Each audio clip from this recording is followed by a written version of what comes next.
think we are live right now. Hi, everyone. This is Fei Wu again from Feisworld Media. You're probably sick of me if you're watching this from my personal profile, but I'm with someone who is absolutely not boring at all. I am super impressed to bring in Jake Kahana. I didn't even ask how to say your last name. That's correct? That's right. You got it. Awesome. Well, Jake and I met during Seth Godin's LTMBA 8, so we're actually in the same cohort together. Right then and there, I knew that Jake was gonna. You're talking about different projects, but we all were, and how many of those really become real things. But yours certainly did. And a quick intro: Jake is a designer entrepreneur who teaches creative leaders the tools and skills to build thriving creative teams. He is the co-founder of Caveday, a company founded to maximize productivity for individual and corporations through facilitated deep focus sessions. I participated in one, and we're certainly going to go over that experience. It is so fascinating.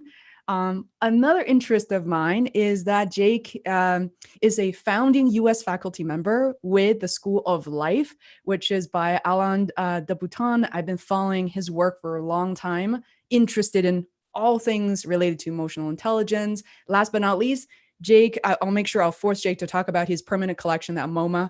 And that's it. Welcome, Jake. Yeah, thanks for having me, Faye. All right. So there's a lot of things that you do, Jake. Like, how could you tell us a bit about maybe your origin story, just in case my audience is not as familiar with your work? You're a designer entrepreneur. How did that come about?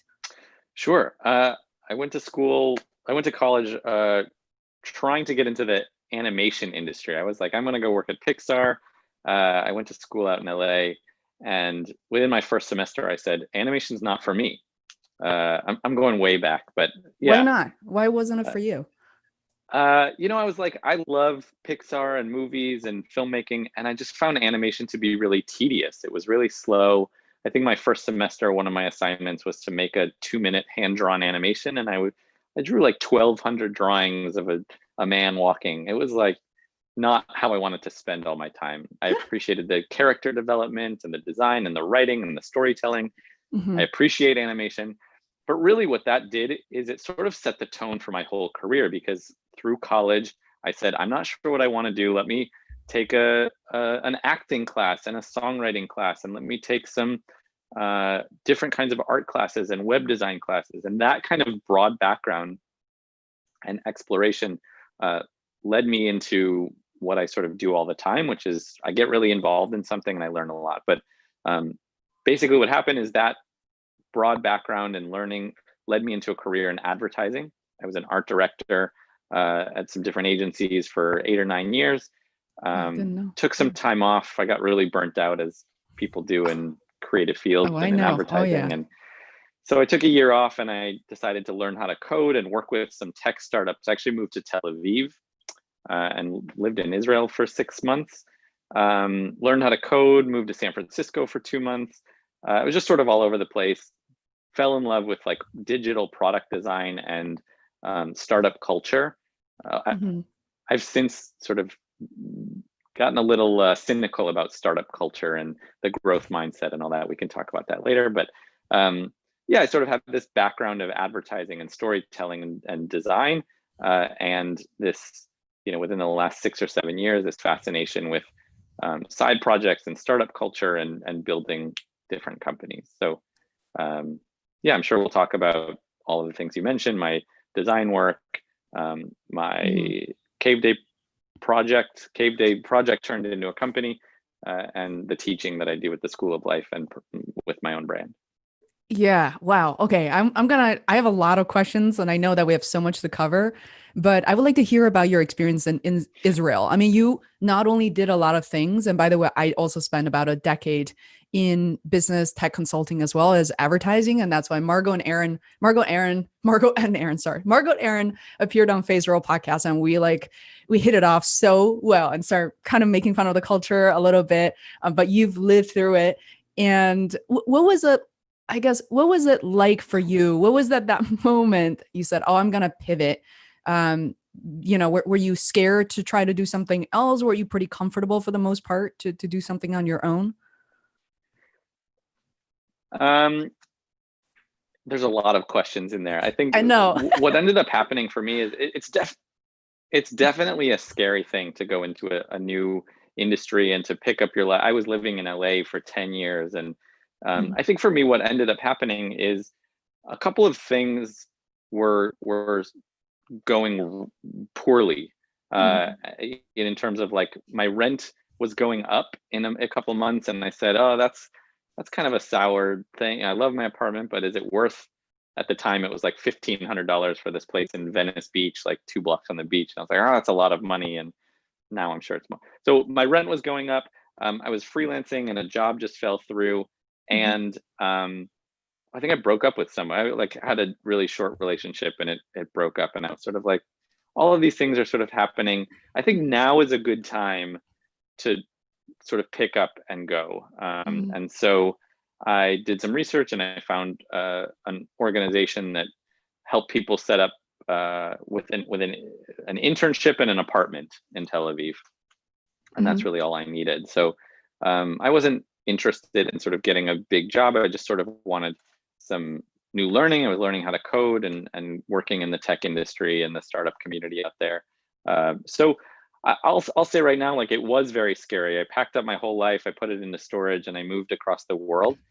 Mhm. Um, and I think that uh, was something that felt like a necessary part of what I wanted out of my 20s. I did it when I was 27, 28. And I just was like, if I don't go live abroad now, if I don't go try something new, then I feel like I'm sort of locked into what I'm doing for the next 20, 30, 40 years. And so that to me felt even scarier, to Yeah. do the same thing of something that I didn't really like than to take a little bit of a leap and take 6 months to move to Israel. And sort of on a personal note, I ended up meeting my wife in Israel. Yeah. She was living in New York, did the same thing, got burnt out at her job, took 6 months to work at a startup in Tel Aviv. She lived down the hall from me, and now we have a child together. Wow, that's incredible. Both of you are from the US and actually met in Israel and sort of Correct. on that same trajectory and same wavelength. Wow, that's really incredible. I feel like I definitely heard Yeah, those stories before from my other friends who, come from the same place, but actually met somewhere else with that same vision. And one of the reasons why I mentioned kind of that transition and into going to Israel, I suppose, where I assume that you didn't really know a lot of people there. Did you have family who lived in Israel or anything? I did. Um, My father is Israeli. His mhm, two brothers and two sisters are there, but the purpose was not to stay with them. The purpose was to have a bit of a life on my own. So mhm, um, I feel like I did that. I definitely had the help in terms of like, every couple of weeks they would reach out. I would go have dinner at their house, or they would meet me for coffee, and I had that support system. But generally, like, made my own new friends, had my own apartment. Went grocery shopping and you know furniture shopping, and navigating a new country, a new language. All of that was a part of that. wow. How much Hebrew did you speak or do you speak? Now I actually speak a lot. At the Mhm. time, I could probably like ask your name, ask, what kind of work you do, and not even really understand the answer. But it was something that was really important to me, and continues to be important in terms of like, I guess I'm on this kick right now of learning things and doing habits that don't necessarily have an end goal, Mhm. that are just like, I'm interested in getting better at something, without saying, once I do this, I'm done. It's like, I think this is part of a lifelong practice. The same with like stretching and exercise and reading every day. I'm not trying to read 50 books a year. I'm just trying to get in the habit of reading every day. And the same thing with Hebrew. I think the idea of Mhm. like practicing 3 to 5 times a week, doing some flashcards 5 times a week, Mhm. 10 minutes a day, uh, is building this habit that is really becoming a meaningful part of my life right now. I think that's actually why a lot of people like your brand and like the things that you create, because I think your belief system is inherently there. That's not a surprise, but I definitely notice with a number of projects I got to know through you that you created is that you're really in it for the long game. I know that's kind of why we love Seth Godin's work so much. Yeah. It's not about a destination. It's not a quick fix, get paid fast scheme sort of thing, which we see so much of. As I'm curious, Jake, like how people say that it's hard to sometimes transfer or translate your prior skill set to something new that you're creating. So I know it's a little bit of a sharp pivot, but I would love to kind of, hear your thoughts on Caveday. Tell us what is it and why did you feel the need or the drive to create something like that? So Caveday is facilitated deep focus sessions that are held on Zoom in a session that we call the Cave. So a short pitch might be, think about it like Soul Cycle for work. You come to a space, you have a guide who is going to sort of push you, kick your ass a little bit, more than you could on your own. You're surrounded by a group of people that are working alongside of you. We're all on our own journey, but we're all doing it together. But you show up doing your own work. And you could go get a bike or get on a bike and push yourself, but having the group, having the leader makes you work harder, makes you focus more, and keeps you accountable to the work you're going to do. So it's sort of a hard thing to understand that people join us on Zoom to do their work, but it's not just co-working. We take breaks together, we start together, we end together, we check in at the beginning, what are you working on? And we check out, what did you get accomplished at the end? So all of these elements are part of the methodology that we're building. And it started, actually, I launched it during the Alt MBA in January of 2017. I didn't know that. Wow. Yeah, with two co-founders. Our first event was January 17th, 2017. And I started with two co-founders, and a lot of where it came from was this ethos of sort of two things. One, we know a lot of people that are working on important projects. I had side projects, you're writing a book, you're starting a podcast. My friend is, wanting to launch a business, wants to write a screenplay. We have all these people with really interesting projects. So that's part one. And part two is when we sit down and we do them in intense sessions, if we just took a Sunday to just like work on your screenplay or, map out your business, like it's really draining at the end of the day. It's so much work. It takes so much out of us. And our belief was that we can create a methodology and a community around doing work and staying energized. So there's been a lot of tweaks. We started in person, now we're entirely remotely. We started at full days once a month, and now we run 5 times a day. So things are changing a lot, and we're tweaking the methodology and structure. But essentially, I've had side projects since I probably was in high school. I had little things that I was working on, and to do them around a group of equally passionate and motivated people, to have someone lead me. I don't always lead them. I was in a cave today, actually, and it's nice to just sort of jump in and be led by someone who's keeping track of time and keeping me motivated and focused and accountable. To get my most important work done.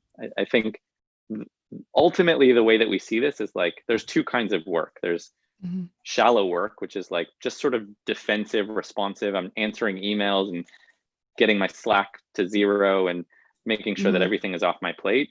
And at the end of our days, like if we spend our days doing just shallow work, we feel sort of empty. Like, oh, I need to work a little more because I didn't do any real work today. Maybe you and your listeners feel that same way. And so the other side is deep work. And if we can sort of prioritize the most important, most challenging things without distraction, to put away our phones and to close all the tabs that we don't need, and to just focus on that one thing, that's what's going to make our careers and our years and our months and even our days meaningful, when we get to put time towards these things that are the most important work we have, whether that's like office and work and company related, or just it's your side project. Yeah, I mean, I participated in the session. I felt like, first of all, Robert Zeitlin, who believes in it so much, highly recommended. It was crazy because at the same time as he was recommending also Caveday, an alt MBA. Yeah, exactly. And I don't believe Robert's from our session. I don't know. I think he was the one before or after. Oh yeah, you're right. Like 6 or something. And then Yeah. it came highly recommended. I was like, oh, I do remember. Why do I remember this? I think literally within 24 hours, then you emailed me and Hmm, invited me to check it out. I was like, whoa, this is kind that's of, weird. you know, how the universe works. We just don't know. And I was so excited to sign up. Uh, and as a newcomer, I had no expectations of what it's going to be. And I must say that I was really surprised. For anybody who's listening, watching right now, I showed up to a room of, I think, 80 to 90 people. I was expecting single digits, to be honest. And I was like, whoa, this is like a real community. And it was very thoughtful because before you join, and there's a link of caveday.org that we include in the description here. What I thought was really interesting was the before, during, and after as well, which is the before that you have that you listed, or Caveday provided a list of sort of how to manage distractions and download these like Chrome plugins. And of course, I was like, oh, I have that. Oh, I never heard of this. So I was already learning prior to joining the session. And then during the session, there's like group stretching session that was really fascinating.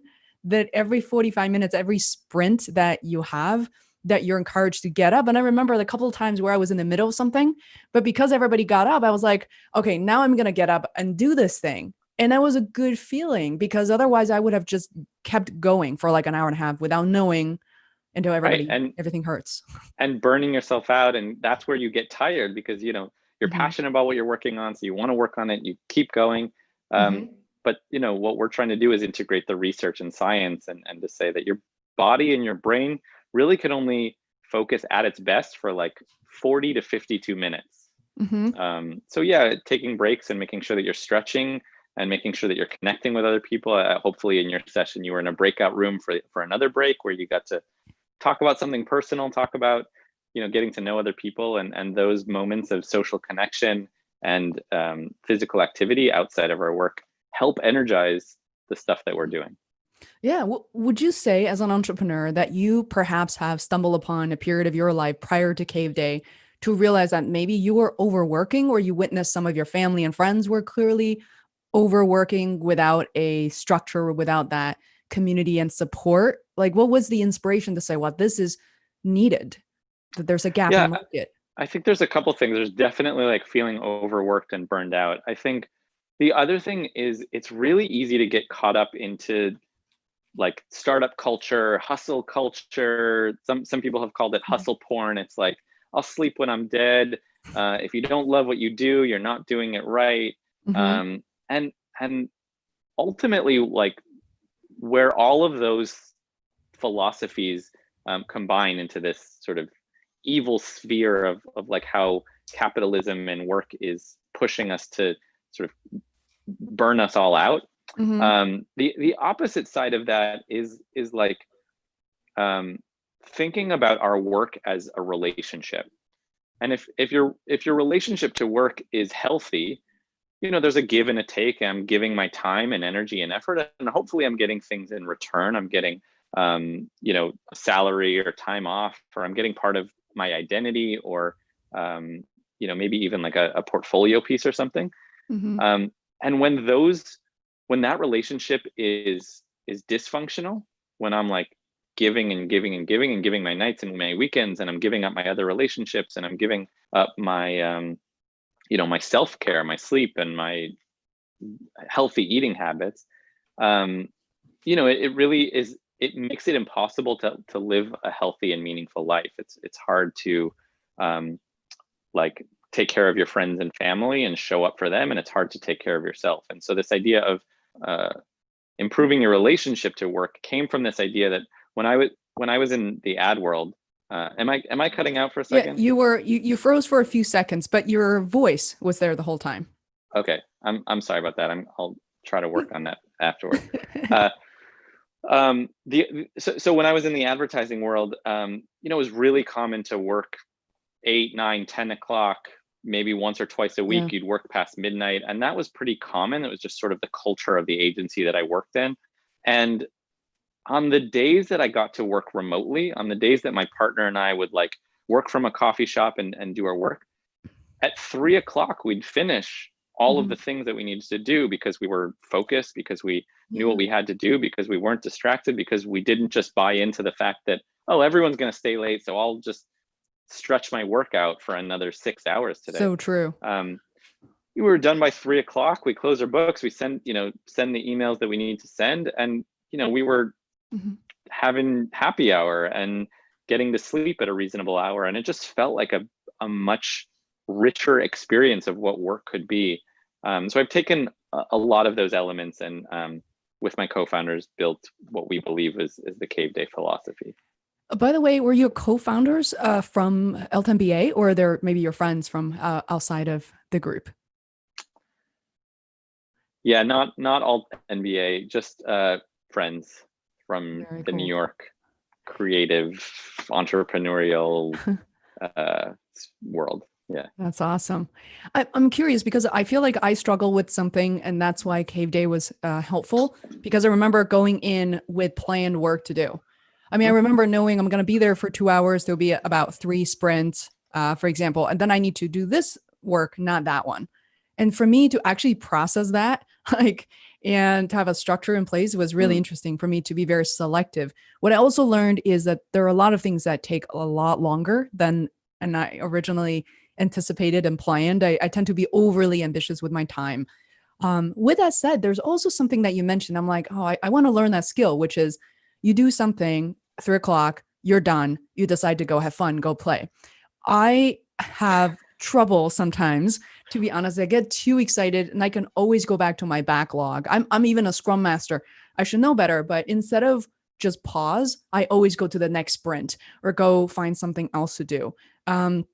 It's satisfying and exhausting at the same time, but a part of me is like, I can't let go of it's time to chill, time to watch TV. Like, how do you, as a busy entrepreneur of so many companies, dissect your time and say, I'm done for the day? I'll give you the cheap answer and the expensive answer. And the cheap answer is that I have a 20-month-old daughter.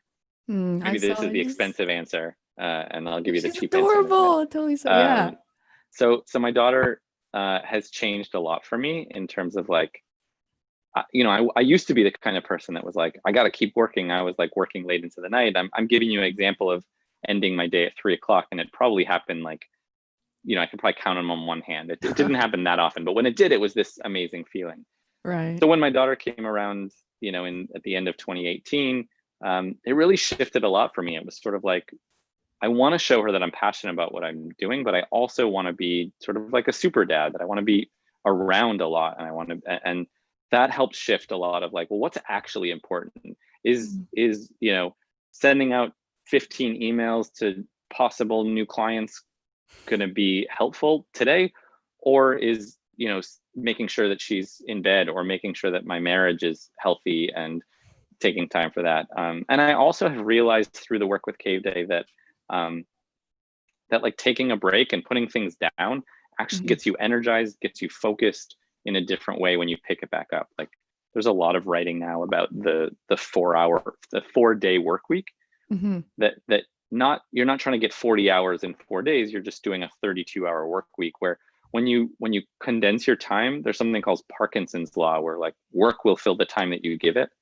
So normally we have 40 hours of work and we fill the week, or whatever. Maybe you're working 50, 60 hours or more. We fill the work time that we have. And when we have shorter time, when we only have 32 hours of work, you sort of cut out the BS meetings, and you cut out the like wasting time doing this and that. And you 1 hour meetings now are half-hour meetings, and you just get to things a lot faster. And so I think that maybe the cheap answer is like, my marriage, my family has allowed me to reprioritize. And the more expensive answer is like, thinking through what are your priorities, knowing that taking a break improves your work, sort of cutting the fat on your work. And maybe a practical piece of advice, or something that I definitely do, is keeping a list of the things that I want to do for fun, like personal development and fun things, so that when I am done closing my laptop or whatever for the day, I'm not just like, I don't know what to do, I'm just going to mindlessly scroll through Netflix looking for something. It's like, no, I have a list of the shows that I want to watch. I have a list of the books that I want, or have separated the books on my shelf from, I've read these, I haven't read these. I have a little post-it note next to my bed that's just like, here's what I should be thinking about, like do my Hebrew flashcards or stretch, anything like that. Like keeping yourself a separate list of like non-work Mm-hmm. habits or non-work to-dos can help you not default into, bad Netflix show that I don't really want to watch, but I need to take a break, or important work. So that Yeah, can I help. noticed like behavior and habit changing is really profound. And for me to adapt Pomodoro method to do 25 minutes, 5-minute breaks, which reminds me so much of a Caveday, except for Mm-hmm. I'm accountable. Like I almost feel like as part of Caveday, if everybody is stretching, doing their thing, and I'm heads down doing something, it's like, oh, wait a minute, it's Yeah, like you're the you're not weird part, one. you're the weird one. You're not the part of the army anymore. Right. And like with the method, with especially Pomodoro is so short, 25 minutes, which Caveday is a little bit longer. I feel like even if I want to touch my phone and just reply to one thing, I'm like, can't do that because I got to finish this in 25 minutes. I can't afford 2 or 5 minutes out of the 25. It's just going to throw me off. Like Yeah. somehow it's reinforcing the importance of focusing while what you're committing to do. Um, yeah, this is pretty amazing. I'm still just so surprised, like how you're able to trust me, because I know it's hard. It's hard work to Really hard. build from an idea or to a project, and a project to a company now that runs Caveday, like you said, 5 days a week, and there are multiple sessions, guys. It's not even like Yeah. once a day. No, they're 4 to 5 times a week. And maybe I'm jumping the gun to ask about the process of growing from a No, go one-time for it. thing to. So I mentioned we launched during the Alt MBA in January of 2017, and it was just supposed to be a one-time event. It was like, let's get our friends together. We're going to do some research. We're going to put on this fun event. We're going to get it catered. There's going to be snacks and lunch. We're going to bring in a coach in case you need a break and want to, meet with a coach. And we charged, maybe it was $50 at the time for a full day with lunch and coffee and all that. Wow. And we sold out, and it was like, Mhm. this is weird. 50, 60 people showed up. I think each of the co-founders and I made, maybe it was like $200. It was like, oh, this is kind of cool. We made some money. Yeah. People loved it. We're providing value. So we did it again in another month or two. And somebody happened to be there that was a journalist and was working on his own project and decided to write an article for Wow. Fast Company about Caveday. So we got this huge press in our third month around. And that sort of built the momentum to grow. And we just kept it as this little side project. We would meet, once or twice a week, just for an hour or two. What do we want to do for the next one? How are we going to change it? And in the last really, what really shifted a lot of things is actually, I mentioned my daughter was born in October of 2018, and my co-founder Molly, her son was born in August of 2018, like 6 weeks apart. Wow. And we were both going to take some time off. As entrepreneurs, I can go into a whole tirade about taking time off and maternity leave and paternity leave, but I'm not going to do that. We wanted to take some time off. So we actually needed to hire people to run the caves that we were doing. And so that was the first sort of step in the growth that we've been doing, which is creating a curriculum, really putting our philosophy into words and being able to teach it and bringing on more people. And since then, I think we have 15 or 16 facilitators across the world. We've got facilitators in Amsterdam, Toronto, San Diego, Denver, New York, DC, Philly, all over the place. And yeah, it's sort of, and with COVID and working from home in the last couple of months, it's been sort of amazing to see how this has grown kind of organically. And actually a funny story, if I can take Yeah, go for one more minute, 2 more minutes. So when all of this started, we had said, hey, we should put together a webinar, how to work better remotely, and what we did is we sent out 10 emails. It was like March 10th or something, right at the beginning of this. We sent 10 emails to former clients and corporate connections that we had. And we said, hey, are you interested in a webinar? It's how to work better remotely. And sort of immediately, I think we got 6 responses within an hour. Everyone said yes. And we said, cool, it's going to be whatever we said, $1,000, $1,500 a company. And then, we'll work in, Caveday membership beyond that or something. And every single one was like, sorry, we don't have the budget for that. We can't do that. And so what's been really interesting is that sort of mistake of like thinking we should charge for something shifted our strategy and sort of the way we've been treating the last 4 months in COVID, which has been, we just gave it away. We said, let's list something, let's do it for free. Let's help people now because we know we have something valuable. And so we did 4 webinars, back-to-back weeks, the same webinar. Each one sold out. It was like 100 people in each one. And we're continuing to sort of find the right partnerships and just to be generous. We've got a lot of people that are signing up and then sort of canceling their membership because they'll email us and say, I lost my job, I can't really afford it. And we have scholarship and we have a pay what you want month for those kinds of people. And we're trying to be generous, knowing that like what we're actually doing is including you in part of the world's most focused community. We're including you in a way to build a better habit around your work. So yeah, we have so many different experiments. And these stories you never hear from entrepreneurs and for people who are working their 9 to 5, noticing that there's clearly a very, very dramatic shift, that it would just be so much better, at least from what I hear from, my cohort, my group of people is people are working full time. They're like, oh man, I wish I started something on my own a few years ago, just so that I'm in the game, that I have that momentum. But hearing you talk about these things, I think it's very encouraging because a lot of people feel like they have failed or they're going to fail. People won't come to them. They don't know how much to charge. I feel like for me as well, there's that imposter syndrome kicking in when I'm doing something new. Maybe it's a course, maybe I'm trying to finally sell something. But for you, again, there's like, to look at your resume is quite it's just astonishing, like the brands that you're able to, to create, not just to attach your name to. So, first of all, congratulations. It's pretty amazing. 3 amazing years since Alt MBA for you. And I want to definitely talk about School of Life. It's one of my favorite YouTube channel. I don't know whether it was ever a book, but I've been following.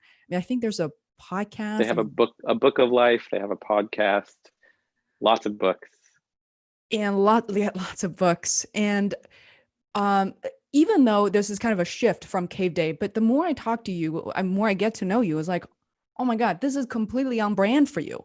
I see Caveday, School of Life. It's just like this continuum of, what the whole belief system of living a life that's defined by you, that's really in a way unconventional, in a way that's not what our parents taught us, and is the reality that we're seeing for ourselves. So so could you tell me a bit about this amazing UK-based School of Life company, and you become one of the founding US faculty member? How did that come about, and what did you create for them?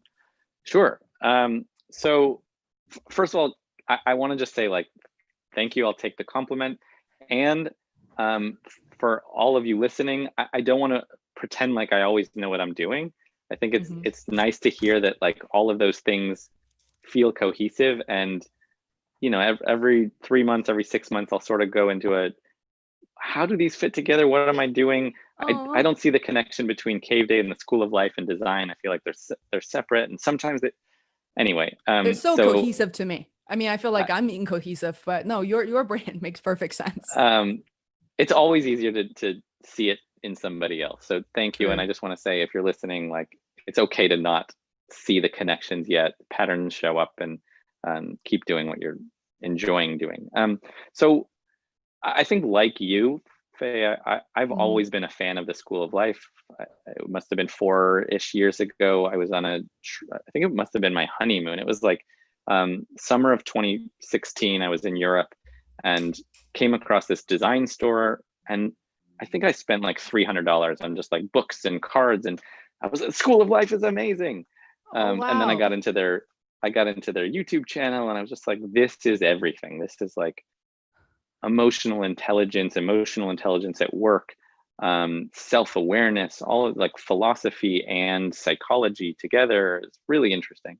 Mm-hmm. So I've been following them for a long time, and as a freelancer and someone sort of interested in teaching in general, um, which, as just a quick side note, I've taught different college courses for the last 8 or 9 years, like usually creative stuff, creative process, copywriting, branding, stuff like that. So I love teaching. I love being in front of people Mm-hmm. and sort of facilitating learning. So as a fan of the School of Life, as a freelancer, I was sort of like pretty desperate to find my way in. And I was like, connecting with everyone on LinkedIn and trying to send them messages and will you meet with me? And maybe I feel like I could design, your website better or whatever. I was like trying to Yeah. offer help and Yeah. getting nowhere with it. And I happened to look online, and they were, it was like right at the beginning of 2018, something like that. And they were looking for a part-time facilitator in New York. I was like, that is perfect. Yeah. So I apply, and I found the person who had posted the job, and we had a mutual friend, which was like someone in London. So I asked for an introduction, and we had just like a 15-minute call, just like introducing myself. And when she came to New York to like do all the interviews, we got coffee, and that personal connection definitely helped. But I don't want to downplay that. Like Mm-hmm. there was also an audition, so you had to. I should say that like what the role was for is that the School of Life has a School of Life for Business branch where they have 20 different workshops that your company can hire the School of Life to come in for one of these 2-hour workshops. And the role was just to facilitate the workshops in the United States for their US clients. So part of the process was auditioning, and I memorized I think a 30-minute chunk of one of the workshops, and it was something that I felt very passionately about. It was related to Caveday work. It was the topic was effectiveness. So how do you show up? How do you choose and prioritize what to work on? And I'll say, sort of in a moment of non-humbleness, like I crushed it. I was like, I had their attention. I made them laugh. I was great. And they offered the availability to like watch everyone else do their auditions. And it Yeah. was just so clear from the beginning, like, oh, one, people didn't take this seriously. People didn't study. People were reading and not memorizing. There was just such a wide range of like what people came thinking this was supposed to be. And so, I'm one of, I think, 2, maybe 3 US faculty members. I've been working with them for a little over 2 years. And I wish that I could, you asked in your question, I wish that I could take claim that I've created things for them. I have not, but I facilitate workshops for them. And I'm in sort of weekly contact with their content team about giving them feedback, giving them suggestions about making the workshops better. And what's actually been really nice in this COVID time is that I'm booking a lot more workshops with them. I'm leading workshops in the US and in Europe, and so I'm leading more often. I'm more familiar with the content. They're testing things out. I'm giving them more suggestions, and it just feels like a company that I could see myself growing with and being a part of, because it aligns with my own personal values and philosophies, and related to Caveday and sort of everything else that I'm thinking about these days. That's I think something not to overlook there is that you found a brand, in your case, School of Life. In my case, years ago, I saw Cirque du Soleil for the first time in my life, Mm. and it was just blown away. And you find yourself laugh, feeling scared, cry, and like praying for people on stage. And I think I did something very similar. I reach out to, in this case, the Atherton Twins. Turns out they actually created that act, but I was not watching them. They've already moved on to other shows, Oh, wow. and yeah, I mean, they didn't have like the most intuitive website, but there was one email address. I reached out to them, and 3 years later, they're in my documentary. We have an online course together. redid their website. That was the first project. So there's something about I think there's some level of not just interest but intuition by the time that you became a short list of facilitators, and it was already like you already integrated the knowledge, somehow embodied that, because you believe in the brand. And I absolutely, I'm not sure about everybody else there, just saw it maybe as a job, but they were maybe not as in love with the content. But on top of that, you're a professor as well, so that takes a lot of practice that people won't be able to get over the weekend, right? You practice with your mom, your sister, but you Yeah. had already been a professor for years at that point. Yeah, I think that's a great realization that I maybe didn't think about enough, about how when you follow a brand, when you are a fan of someone or something, like, you know, when you end up talking to them finally, if you can sort of withhold that inner sort of starstruckness, inner Yeah. sort of nerd out, you know, 12-year-old self, like, give me your autograph, you can Yeah. actually like have much deeper conversations because you're right. I've internalized, you know, their teachings and philosophies. Sounds like you as well. And I think it's all also rare. Like, Yeah. you know, I could think of maybe like a musician that I loved in high school and the school of life more as an adult. But there, you know, it's not like I have a list of 50 people that I'm in love with. It's there's few and far between, and so sort of really looking up to them and diving into their work is um, seems like it important. Yeah. So my last question related to Caveday and the School of Life, as you're talking, and thank you for reflecting as always, is, how do you balance your project versus their projects? And so in this case, you're a creator and you're also a consultant slash facilitator. Like, do you find that more exciting? I know some people are like, I can only do my thing, or I can only work for somebody else. And you're kind of in the middle of Hmm. that. How do you balance? How do you enjoy the process? Um, I don't have a great answer for that. I would say I think what I've learned is that one helps with the other. That because maybe it's because Caveday focuses on like how do you show up at work, Hmm. um, and maybe just by necessity because Caveday is probably only like a third of my income. Like I need to go Hmm. look for clients and I need to go take contracts Hmm. to work, you know, in house at a brand or an agency or something. So maybe by necessity and um, uh, like just the way that the work integrates. But um, uh, maybe just I don't know if I have a great answer, but I'll share a little thing that I've started to do in the last year or so, or at the beginning of 2020, is that I make my to-do lists in four categories. I do Hmm. Caveday, I do my design work, I have my personal, and I have teaching. Hmm. And typically it's like my work falls into design, teaching, and Caveday.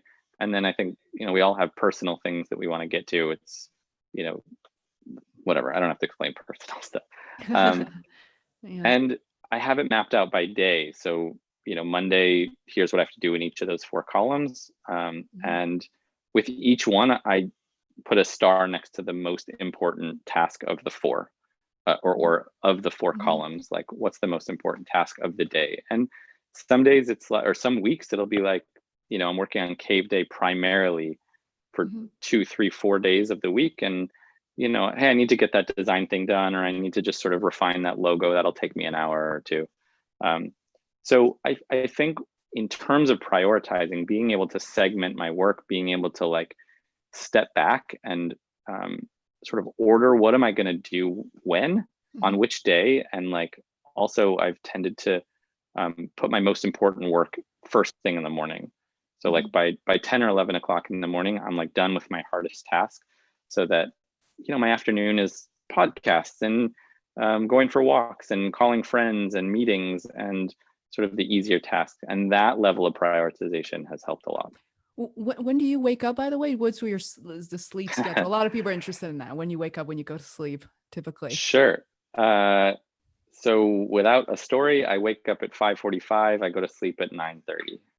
Oh, wow. All right. That's clearly that's well trained. You probably I conditioned yourself to be that in that schedule. Wow. Yeah, my morning routine is very rigid and has been that way for several years already. Yeah. Oh, cool. I know you didn't want to get into it, and we don't have to, but at a high level, where is it like not just Tim Ferriss, but this is there a model that you are adapting, or did you kind of invent that yourself for your Of schedule? the morning routine, or like Yeah. what I do. Um, it's something that I've developed over time. I can't tell you like direct. You know, I've read Tim Ferriss. I've read um, Benjamin Spall has a book, My Morning Routine, or Mason Curry has his book, Daily Rituals. Like I've read a lot about rituals, and so Mhm. basically I'll explain that. You know, I wake up at 5:45. I'll drink a glass of water. I'll have a banana. I'll start journaling. I stretch. I do my exercise. And then I do my most important task. And usually that most important task is started by 7. Uh, so it's Mhm. like it's an hour of exercise, stretching, journaling, maybe some meditation, light breakfast. So it's pulled from all these different places, and it's tweaked over the years. You know, it wasn't always 5:45. Sometimes Mhm. it was earlier. More than often, it was later.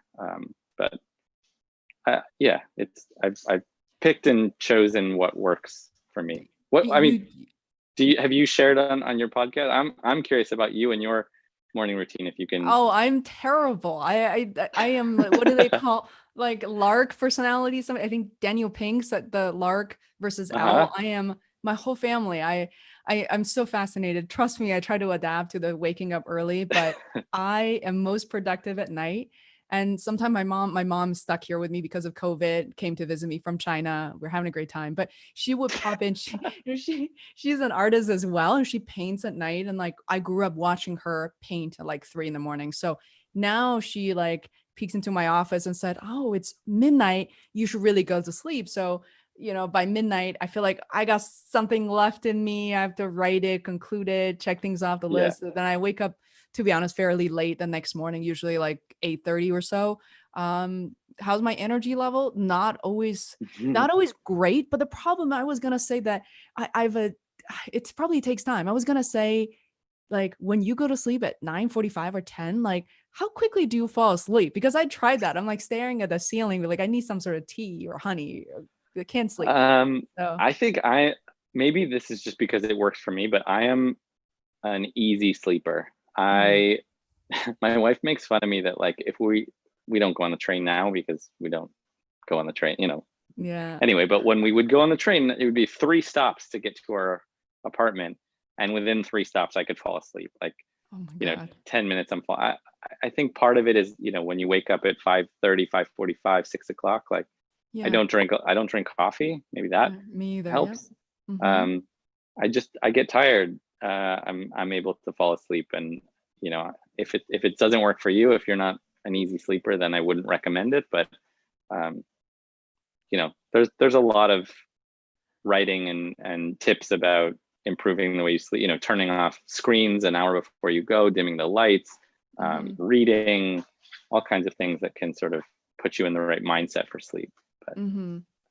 Yeah, and it's super fascinating to actually hear people trying something, and I'm open to anything. I love running the experiments on myself these days. I love going on Whole 30 for 30 days. I love trying mm, keto, and realize it doesn't, as much as I believe in it, it doesn't work for me. I think because I noticed like keto diet for Asian people just doesn't always work well because we were never ever on those sort of diet heavy in protein and sort of dairy yeah, products and things like that. I think Um, what I love about what you're saying is that like doing these experiments not to like look for results. You're yeah. not like looking to, you know, drop 30 pounds in 30 days. I think the interesting thing about doing these kinds of experiments is to learn about yourself, Hmm. is to do a 1 month of, you know, a new diet, 1 month of no spend any money, 1 month of only cooking, 1 month of no alcohol, or whatever you might Yeah. do. The goal is not necessarily to like look for different results. The goal is to say, what am I learning about myself? What do I need? Hmm. How do I implement that learning into a new habit or a new I don't know, worldview even. Yeah, the worldview is such a great example because this is not me urging everybody to go sign up for LTMBA or join other groups, but I think we're so lucky. Jake, are you based in New York, I assume? Yeah, Are you? Okay, yeah. so I'm based in Boston and I have friends in Philly, not in California, but there are a lot of people who have never been exposed to entrepreneurship the way that we have been. When I Hmm. talk to people, especially during COVID, that I talk to people and I hear that struggle of, I come from a military family, nobody in my family has done anything like this, and I'm not being supported perhaps or understood by my family. And that's when I feel like for a lot of people going through LTMBA, joining Dory Clark's Mm. group is changing their worldviews. Like, oh my God, I don't feel This is understood. possible. Yeah. It's yeah, exactly. It's possible, relatable stories. And that some people feel they are not well liked at work when everybody wants 9 to 5, a couple of kids living in the suburb, and they want to go see the world in their 30s. People are like, what's wrong with you? But then they find their people and they're so much happier. It's really fascinating. Yeah. I love Um, that. Yeah, so I know that I booked 45 minutes and I Oh. knew we are gonna talk longer. But so Jake, before I wrap up here, I really want to hear a bit about MoMA. If it's a longer story and if you have time for it, I'm all for it. Uh, It's a short story. I'm happy to share. So uh, the claim to fame is that I have work in the permanent collection of MoMA. And the truth behind that is I was the creative director of a small agency here in New York City. We were working on a social impact project with the Clinton Global Initiative. This is in 2014, 15, or 15, 16 maybe. And we made a VR film that was the work the Clinton Global Initiative was doing in East Africa. It was a really interesting film where it starts off and you're sitting across the desk from President Clinton, and he's explaining all the. It's a really intimate thing when virtual reality was like just starting. yeah, yeah. And we won an award. We won the AICP, the American Institute of Commercial Producers, Next Award, which was like sort of innovation in the field and storytelling. And I don't remember all the Oh, qualifications, whatever. I heard of it. Yeah. Um, and part of being awarded this award is that it goes into the MoMA permanent collection. So it's never been displayed at MoMA, but it's there, and it's a technicality of the award, and I'm happy to claim it on my bio. But wait um, a minute, but you do that. That's amazing. Sorry, that story is amazing. You're an art director, and it just it doesn't get any better than that. Okay, MoMA is the Agreed. I It's know it's the top, and I think still on my life list is to have a product sold in the MoMA gift store. I don't know what that will ever be, but their stuff is so cool, and it's always been top of my list. And so I think to technically claim that my stuff is in the permanent collection is cool. It feels a little bit like cheating, but it's true. But yeah, it's a little side note. Yeah, You draw also. I was really surprised to go to my I thought Instagram. that's what you meant. I went to Instagram, finally found your profile because we're connected elsewhere, and I Yeah. saw in just pages and pages of Mm. baby pictures. I assume you were drawing your daughter and other inspirations as well. Yeah. So I draw my daughter a lot. Feel free to I share went. if you're Uh, it's in the right here. If that's where it is, Oh or yeah, here. yeah, It's over there. at Jake Kahana. Um, I went to art school. When I wanted to go into animation. Maybe this is a good full circle story, but I went to art school thinking I was going to go into animation, and I ended up with a degree in fine art. So I took drawing classes in illustration and graphic design. And so I love art. I've drawn and painted my whole life. Mm. I miss it, and so yeah, I don't know. What if 5, 6 years ago I was like, you know what? I haven't painted in a long time. I funneled all of my creative outlets into design and client work and filmmaking and advertising. I need to get back into just like pure art, like like your mom, just like 3 in the morning painting, like getting into that flow state. Yeah, they're beautiful. Yeah, So yeah, I try. We talked a little bit about daily habits, trying to integrate. Is there one night a week where I can get 30 minutes of drawing in, or can I get 10 minutes a couple times a week? So I have lots of sketchbooks, and I paint a lot. From time to time, I'll get bigger projects, a mural here and there, but generally, I just love drawing and painting. I miss it. I feel like I'm in flow state. And actually, maybe as an interesting closing story, um, about 2 years ago, I made a project of paintings called 45 Villains, and it was Donald Trump as famous villains in history. Maybe you saw them on my I saw Instagram, but that. Yes. so it was this project 45 Villains, and it was him as like the killer in Fargo, and the Wicked Witch of the West, and just sort of like a playful way to say like, hey, he's a villain, get it? Um, and I put them on Etsy and ended up selling. I made like a couple $100, I 300, saw that. 400, and it was cool. And so the next year I decided maybe one of my goals should be to make $1,000 from my stuff, from my art. I need to be doing art more.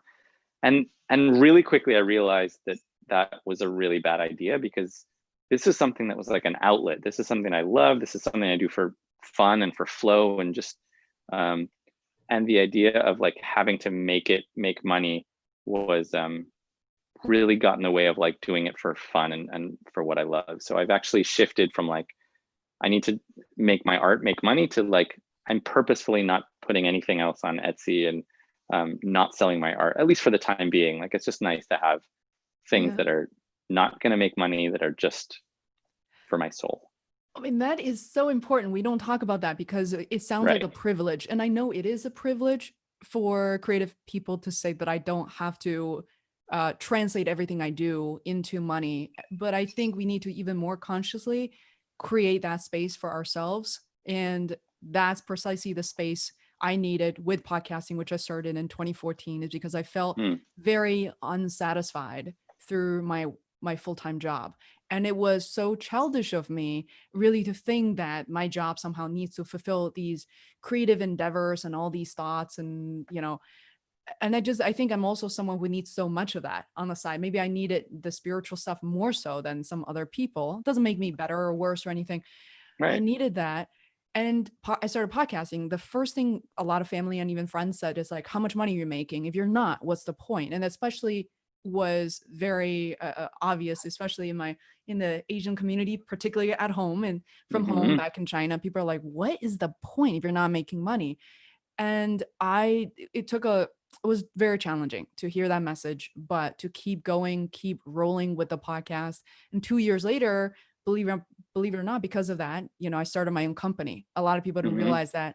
I was talking to Dory Clark, and she encouraged me to say, "Oh, you converted a lot, a lot." I didn't even convert. I didn't do anything Yeah. until my guests, listeners, a lot of guests, friends start referring so much digital marketing work to me, and I was really shocked. I was like, "Sure, I like you. I'll do this." And then it just started to grow completely Yeah. organically. Um, Yeah. I, yeah.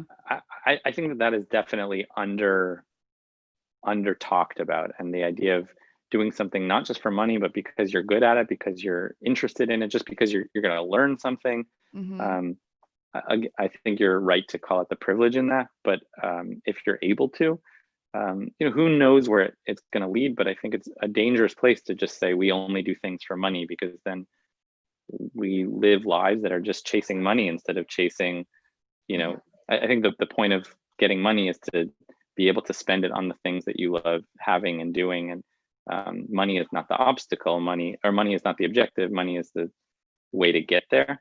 um, Hmm. and so I think that's Yeah. a nice place to wrap up. Yeah. For sure, for sure. Thank you so much, Jake, for joining me. I'm gonna take us offline now. Bye, guys.